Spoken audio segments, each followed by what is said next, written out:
Good afternoon, guys. Oh, I gotta stand in front of that light there. Huh?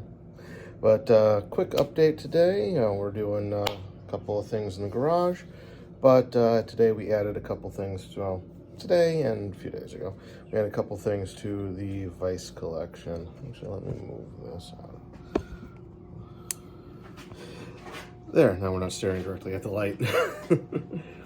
I added this, which is an Athol number 69. Nice.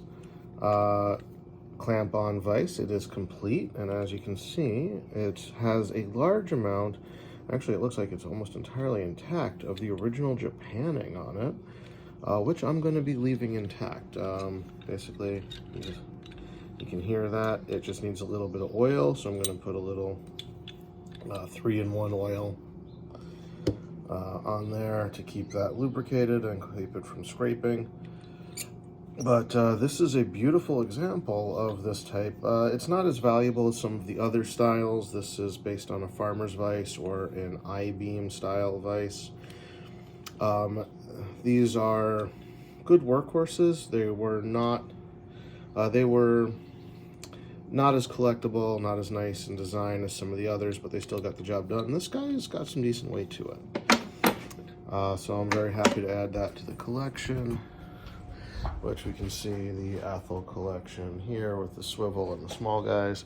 So that'll be going up here for now. Then we added my first FPU made in Poland.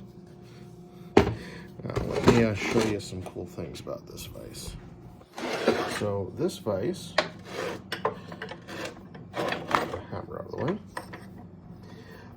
The rear jaw is the dynamic jaw, is the moving jaw on this vise. You can also see that it has a significant amount of original paint, and it's got the original decal on it, which a lot of times I don't see this. Also, down here, I almost always see this on one of these sides chipped or broken on the slide. So this is the first one I picked up because every time I found one, it's been broken and I didn't want to deal with that. This is just going to get kind of degreased and cleaned because of the significant amount of original paint on it. The person I purchased it from, this was their grandfather's. It was obviously well cared for. I can see wood dust in there. So I think it would, but the jaws are still super sharp. So I think this was barely used, or it was used primarily as a homeowner's vise, which is interesting. You don't usually see someone spending the money on this that would cost at that time. So this is a nice thing. This is going to be cleaned up. I don't think I'm going to sell this one. This will probably end up in my personal collection for now until someone comes around and goes, oh, I really want that, and offers me a very reasonable amount of money for it. Reasonable for what the item is. It's not really worth more than like $200 at the absolute most, I think. And today I'm going to be rebuilding, well, I don't know if it's technically called rebuilding, but I've got the carburetor on the mower taken apart here. I've got to put in the new gasketing, reattach that, spark plug, and get a fuel line thingy on here. So I've got all that in from Amazon here and get that all put back together. Unfortunately, this week we did lose one of our cats. I've been with my wife for a long time.